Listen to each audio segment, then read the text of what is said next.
En el vasto y oscuro mundo de los Hells Angels no hay lugar para la debilidad ni la piedad. Sus historias de poder, traición y violencia nos sumergen en un universo donde las lealtades se rompen con balas y las decisiones se pagan con sangre. Desde líderes que cayeron en desgracia hasta conflictos internos que terminaron en tragedia, cada escena revela un nuevo capítulo de esta compleja organización. Aquí, recorreremos las vidas de aquellos que cruzaron líneas peligrosas y cómo sus decisiones los llevaron a destinos insospechados. Acompáñanos a descubrir las historias detrás de los hombres que se enfrentaron tanto a la ley como a su propia hermandad.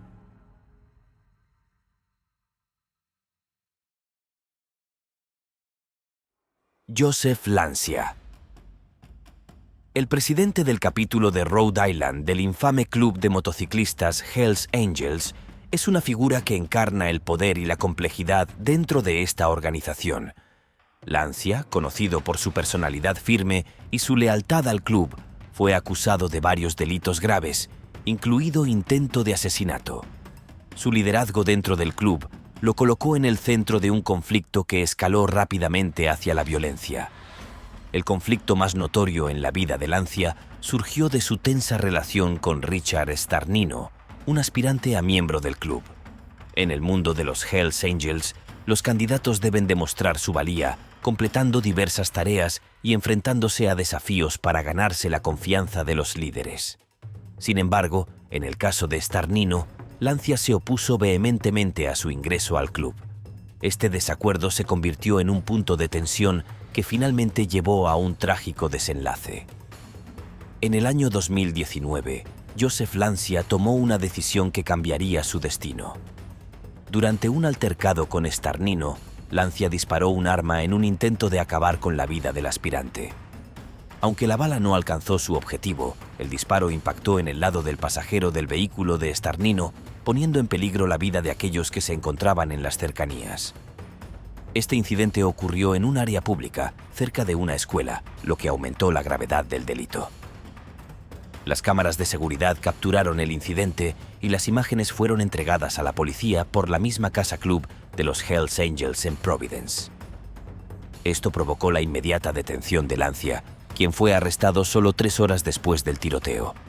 La policía, consciente de la estructura fortificada de la casa club, utilizó un vehículo blindado para entrar en el edificio y cumplir con una orden de allanamiento. A pesar de la gran operación policial, Lancia permaneció impasible y no ofreció resistencia. Durante el juicio, Joseph Lancia se enfrentaba a la posibilidad de pasar más de 60 años en prisión si era declarado culpable de todos los cargos, que incluían intento de asesinato y disparar un arma de fuego en una zona pública. Sin embargo, para sorpresa de muchos, Lancia llegó a un acuerdo con los fiscales que cambió su destino. Al declararse culpable de cargos menores de agresión con lesiones y portación de armas sin licencia, Lancia evitó una condena mucho más severa. Finalmente, Lancia fue sentenciado a 5 años de prisión, seguidos de 10 años en libertad condicional. A pesar de las serias acusaciones en su contra, su comportamiento en la sala del tribunal fue sorprendentemente tranquilo. No mostró remordimiento ni gratitud cuando se le ofreció la oportunidad de hablar. Simplemente respondió con un seco «no», manteniéndose fiel a la imagen estoica y fría que tanto caracteriza a los líderes del Hells Angels. Adam Lee Hall. Un miembro prominente del Hells Angels se ha ganado su lugar en la historia del club, aunque no precisamente de la manera más honorable. Hall estuvo en el centro de uno de los crímenes más atroces relacionados con la organización, un triple asesinato que sacudió Massachusetts y dejó cicatrices profundas en la comunidad. Conocido por su carácter despiadado y su habilidad para manejar las situaciones más violentas, Hall fue sentenciado a 3 cadenas perpetuas por secuestro, tortura y asesinato de 3 hombres, en un acto que personificaba la brutalidad en su estado más puro. El episodio clave en la vida de Hall ocurrió durante el huracán Irene, un momento en el que muchos estaban más preocupados por la seguridad que por los conflictos personales. Sin embargo, Hall y sus compañeros no vieron la tormenta como un obstáculo, sino como una oportunidad para llevar a cabo un crimen horrendo. Junto a David Chelu y Caius Biobis, Hall secuestró, torturó y asesinó a 3 hombres en Pittsfield, un pequeño pueblo que nunca antes había sido testigo de tal violencia. Las víctimas, David Glasser, Edward Frampton y Robert Chadwell, fueron secuestradas por Hall y sus cómplices con el objetivo de silenciar a Glasser, quien estaba dispuesto a testificar en un juicio en contra de Hall por un caso de agresión. Para asegurarse de que no hubiera testigos, Hall tomó medidas extremas y despiadadas. Después de secuestrar a los 3 hombres, los llevaron a una casa donde los torturaron antes de terminar con sus vidas de una manera brutal. Los cuerpos de las víctimas fueron desmembrados y enterrados en una zanja remota, lo que mostró el nivel de frialdad con el que Hall y sus compañeros llevaron a cabo el crimen. Este acto violento no pasó desapercibido, y pronto las autoridades comenzaron a investigar. A medida que se desarrollaba el juicio, los detalles sobre el asesinato emergieron, pintando a Adam Lee Hall como un hombre dispuesto a hacer cualquier cosa para proteger su estatus en el club. Durante el proceso judicial, se reveló que Hall había ocultado armas en una bolsa de comida para perros la noche del crimen, un hecho que subrayaba su premeditación y falta de escrúpulos. El juicio de Hall no fue sencillo ni rápido. La fiscalía presentó pruebas contundentes, incluidas declaraciones de testigos clave como la exnovia de Hall, quien testificó sobre su comportamiento la mañana después de los asesinatos.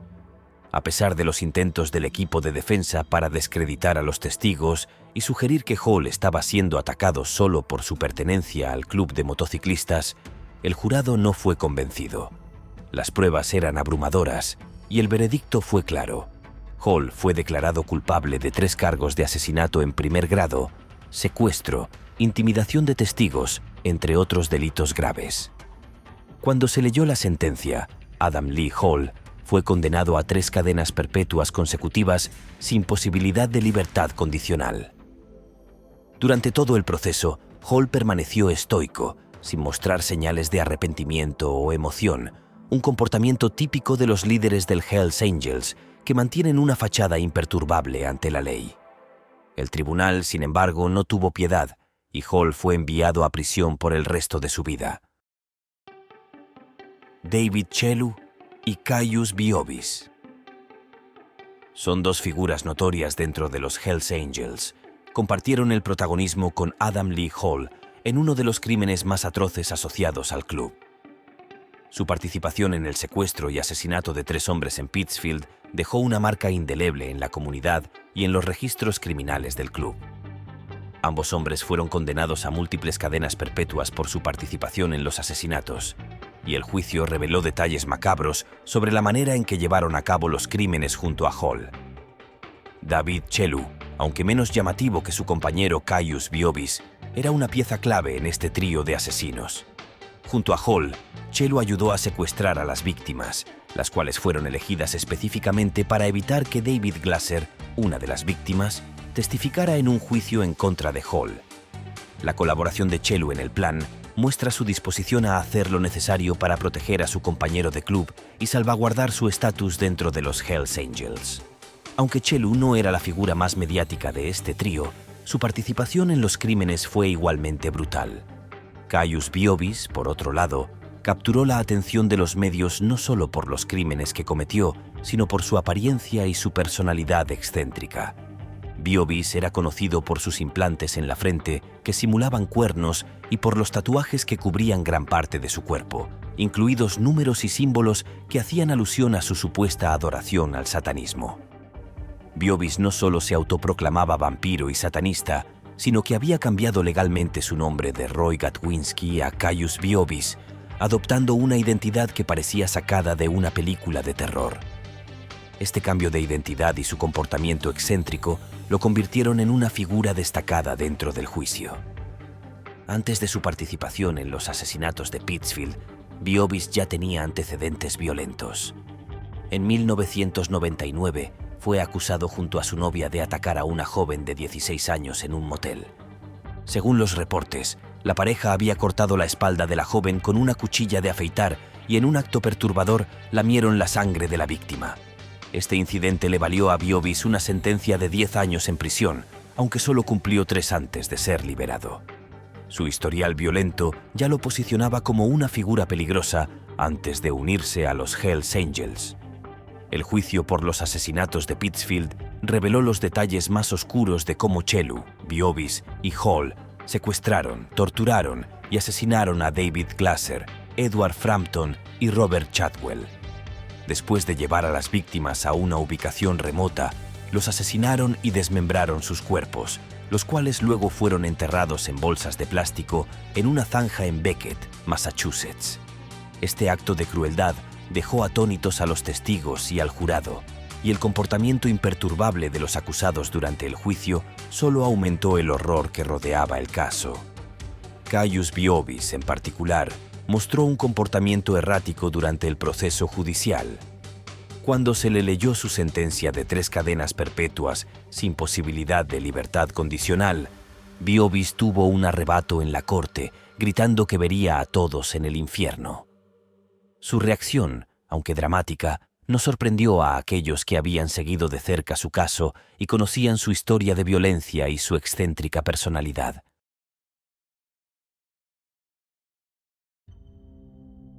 Richard DeVries. Presidente del capítulo de los Hells Angels en Las Vegas, es otro de los personajes que ha dejado una huella en la historia criminal del club. A diferencia de algunos de sus compañeros que han estado involucrados en crímenes locales, la notoriedad de DeVries creció debido a su participación en un violento tiroteo en una carretera que hirió a varios motociclistas de un club rival. Su implicación en este tiroteo, junto con cargos de extorsión y crimen organizado, lo convirtieron en una figura clave en el enfrentamiento entre los Hells Angels y el club de motociclistas vagos. El incidente más conocido en el que participó Richard DeVries tuvo lugar en mayo de 2022 en la carretera estadounidense 95, cerca de Henderson, Nevada. Durante el fin de semana del Memorial Day, un grupo de motociclistas de los Hells Angels, liderado por DeVries, estaba viajando por la carretera cuando un enfrentamiento con miembros del club rival Vagos se intensificó rápidamente en un violento tiroteo. El conflicto no fue una mera pelea de carretera. Fue un violento choque entre dos facciones que ya tenían una historia de rivalidad. 6 motociclistas resultaron heridos en el tiroteo y 2 de ellos estuvieron en estado crítico durante días. Las balas volaron en ambos sentidos, dejando un rastro de destrucción a lo largo de más de 1 milla en la autopista. Según la policía, fue difícil determinar si los miembros de Vagos también dispararon armas, ya que la escena estaba llena de casquillos de bala y las circunstancias eran caóticas. Sin embargo, las pruebas y testimonios señalaron a DeVries como uno de los instigadores del tiroteo, lo que llevó a su arresto poco después del incidente. El conflicto que desencadenó el tiroteo no fue una cuestión aislada. De acuerdo con las autoridades, el enfrentamiento podría haber sido una represalia por un tiroteo anterior en San Bernardino, California, en el que un miembro de los Hells Angels perdió la vida.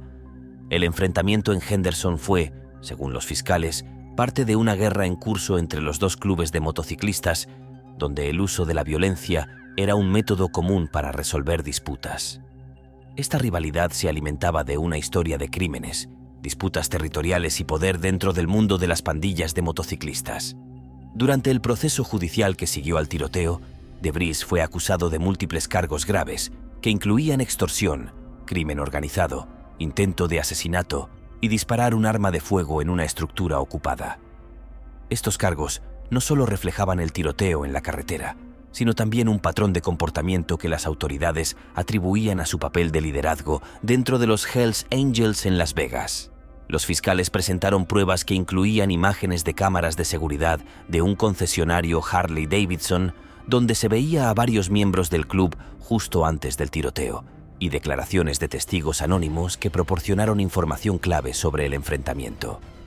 A lo largo de su juicio, Richard DeVries mantuvo una actitud de frialdad, un rasgo característico entre los líderes de los Hells Angels que suelen evitar mostrar emociones ante las autoridades.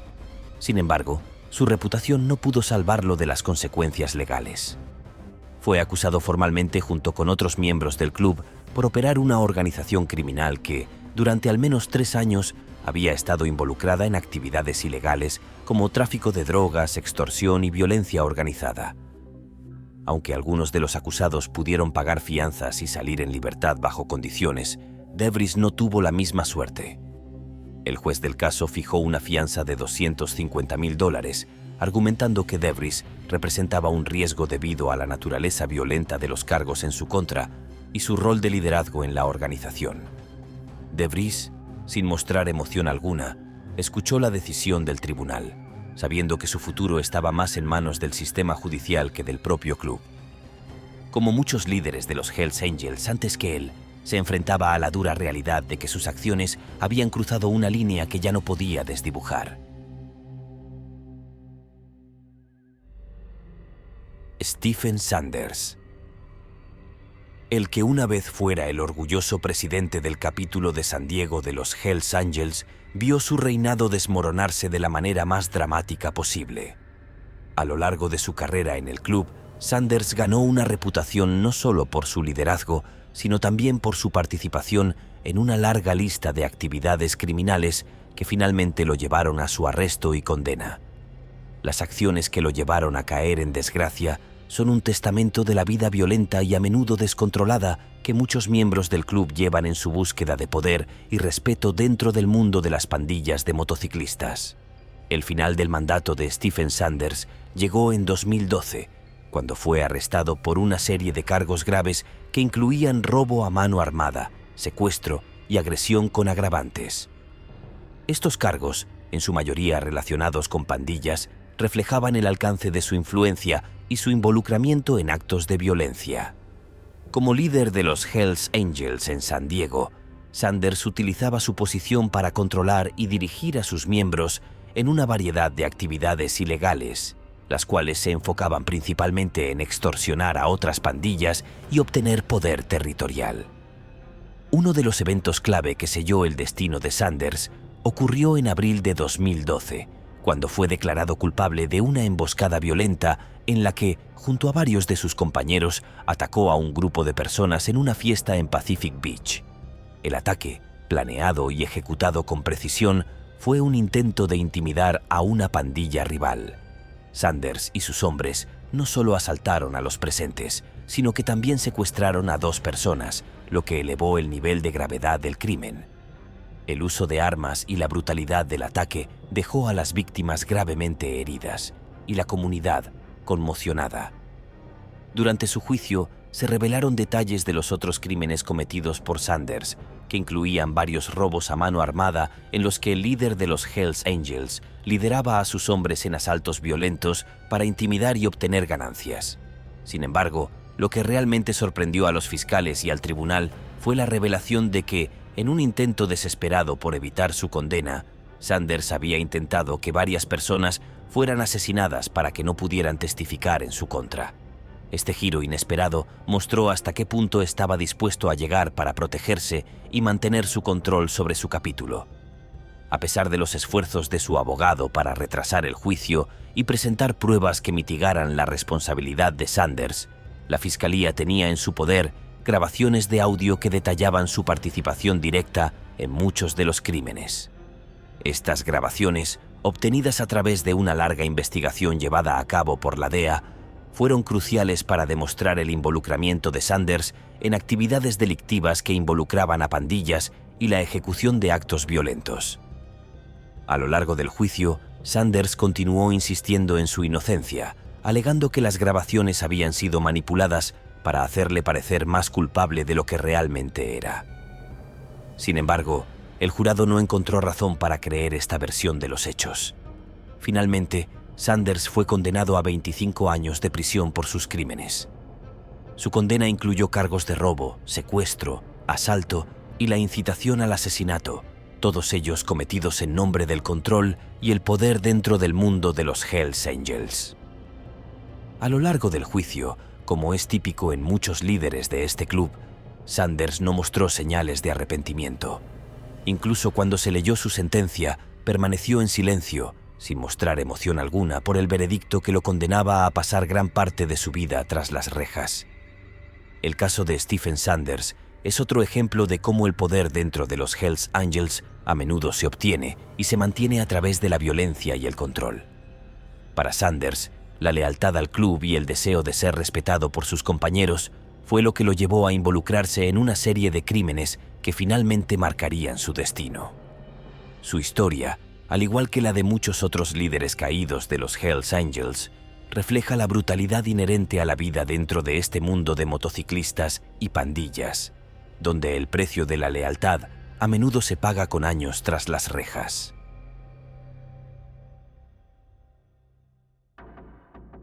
Jay Witt. Un miembro del capítulo de Nebraska de los Hells Angels es otro ejemplo de cómo los conflictos dentro de esta organización pueden llevar a desenlaces trágicos. Aunque Witt no tenía la notoriedad de otros miembros de alto perfil, su nombre se hizo conocido debido a un homicidio involuntario que conmocionó a la comunidad de motociclistas en el estado. La historia de Witt no es la de un líder prominente o un hombre envuelto en conspiraciones extensas, sino la de un miembro que, tras un violento altercado con otro miembro del club, acabó con la vida de su compañero. El incidente clave en la vida de Jay Witt ocurrió en julio de 2013. Según las investigaciones, Witt mantenía una fuerte aversión hacia William Furlong, un miembro potencial de los Hells Angels. Esta animosidad culminó en una trágica confrontación en la sede del club en Nebraska. Las cámaras de seguridad captaron a Witt y Furlong entrando juntos en la casa club, pero solo uno de ellos salió con vida. Pocas horas después, el cuerpo de Furlong fue encontrado sin vida y Witt fue arrestado poco después mientras intentaba huir en un vehículo robado. Cuando fue detenido por la policía, Witt afirmó que había actuado en defensa propia, alegando que Furlong lo había atacado primero. Sin embargo, la falta de pruebas visuales del interior de la casa club hizo que esta versión de los hechos fuera cuestionada, ya que no había forma de verificar su alegato. Las circunstancias del altercado no estaban del todo claras, pero los fiscales señalaron que Witt tenía un largo historial de violencia y que su conflicto con Furlong no era algo nuevo. A lo largo del juicio, Witt mantuvo su versión de que había sido Furlong quien lo había agredido primero y que su respuesta, aunque mortal, había sido una cuestión de supervivencia. Sin embargo, los testimonios y las pruebas circunstanciales apuntaban a una historia diferente. Testigos del club afirmaron que Witt había estado buscando un enfrentamiento con Furlong durante semanas y que el conflicto final había sido la culminación de una serie de provocaciones y tensiones crecientes entre ambos. Este contexto, sumado al carácter violento de Witt, complicó su defensa de defensa propia. A pesar de sus intentos por justificar sus acciones, Witt fue finalmente condenado por homicidio involuntario. En lugar de enfrentar cargos por asesinato en primer grado, la falta de pruebas directas permitió a la defensa obtener una condena menos severa. Witt se declaró culpable de homicidio involuntario y aceptó la sentencia, que lo llevaría a pasar entre 30 y 40 años en prisión.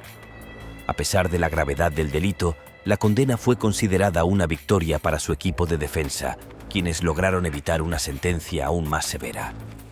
El juez a cargo del caso señaló que, aunque Witt había logrado evitar una condena por asesinato en primer grado, su historia de violencia y su aparente falta de remordimiento eran alarmantes.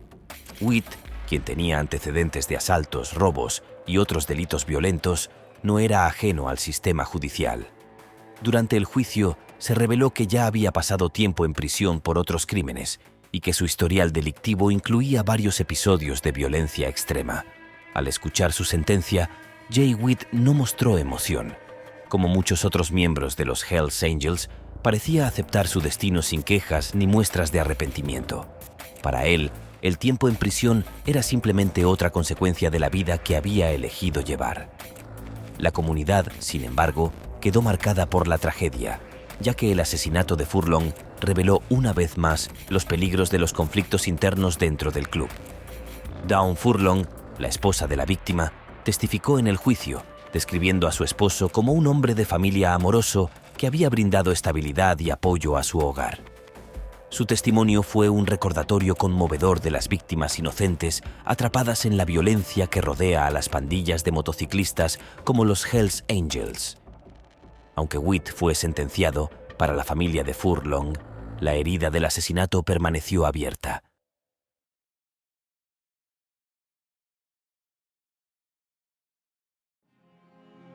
Brian Wayne Wendt, Jonathan Nelson y Russell Taylor Ott. El trío de Fresno, compuesto por Brian Wayne Wendt, Jonathan Nelson y Russell Taylor Ott, fue responsable de uno de los crímenes más impactantes dentro de los Hells Angels, un asesinato interno que sacudió los cimientos de la organización. Estos tres hombres, todos miembros prominentes del capítulo de Fresno, conspiraron para asesinar a su compañero Joel Silva en 2014. Lo que comenzó como una disputa interna dentro del club terminó en un asesinato brutal, subrayando los peligros y la violencia que a menudo se ocultan tras las puertas de los clubes de motociclistas más temidos del mundo. La relación entre Brian Wayne Wendt, Jonathan Nelson y Joel Silva había estado deteriorándose durante meses. Silva, otro miembro del club, se había convertido en un problema para el liderazgo de Fresno debido a conflictos personales y profesionales. Lo que comenzó como disputas menores escaló rápidamente cuando Wendt, el presidente del capítulo de Fresno, decidió que Silva debía ser eliminado. Para Wendt y sus compañeros, este no era solo un ajuste de cuentas interno, sino una necesidad para mantener el control y la disciplina dentro del club. El plan para deshacerse de Silva fue orquestado con frialdad. Russell Taylor Ott, uno de los cómplices de Wendt, fue quien atrajo a Silva a Fresno bajo el pretexto de resolver sus problemas con Wendt en una confrontación directa. Silva, confiado en que podría aclarar la situación, llegó a la sede de los Hells Angels en Fresno sin saber lo que le esperaba. Al llegar, en lugar de una conversación, recibió un disparo mortal en la cabeza a manos de Brian Wendt. El asesinato fue rápido, pero el trabajo de encubrimiento que siguió fue meticuloso. Jonathan Nelson, presidente del capítulo de Santa Rosa, se unió a Wendt y Ott en el intento de deshacerse del cuerpo de Silva. Para ello, sobornaron a un empleado de una funeraria para que los ayudara a deshacerse de los restos sin levantar sospechas. El cuerpo de Silva fue transportado y enterrado de manera clandestina, y durante un tiempo pareció que el crimen pasaría desapercibido. Sin embargo, la desaparición de Silva pronto despertó sospechas dentro y fuera del club. Las autoridades comenzaron a investigar, y las tensiones dentro del capítulo de Fresno aumentaron cuando los miembros restantes se dieron cuenta de que algo siniestro había ocurrido. El asesinato de Silva fue el catalizador para una investigación más amplia que expuso una red de actividades ilegales dentro de los Hells Angels, que incluía extorsión, crimen organizado y otros delitos violentos. Las autoridades federales, junto con la policía local, llevaron a cabo una serie de redadas que resultaron en el arresto de varios miembros del club, incluido el trío de Fresno. Durante el juicio, Wendt, Nelson y Ott fueron acusados de asesinato en primer grado y conspiración para cometer homicidio. Las pruebas en su contra, incluidas las declaraciones de testigos y las investigaciones forenses, eran abrumadoras. A medida que los detalles del caso salieron a la luz, quedó claro que el asesinato de Silva no había sido un acto impulsivo, sino un plan cuidadosamente trazado para eliminar a un miembro problemático y reforzar la autoridad dentro del club. Los tres hombres fueron declarados culpables de asesinato y sentenciados a cadena perpetua, sin posibilidad de libertad condicional. Brian Wendt, como autor del disparo fatal, fue el principal objetivo de la fiscalía, pero tanto Nelson como Ott recibieron sentencias igualmente severas por su papel en el crimen. A lo largo del juicio, ninguno de los acusados mostró arrepentimiento. Al igual que muchos otros miembros de los Hells Angels, su lealtad al club y su código de silencio los llevó a afrontar sus condenas sin expresar emociones o asumir responsabilidad por sus acciones.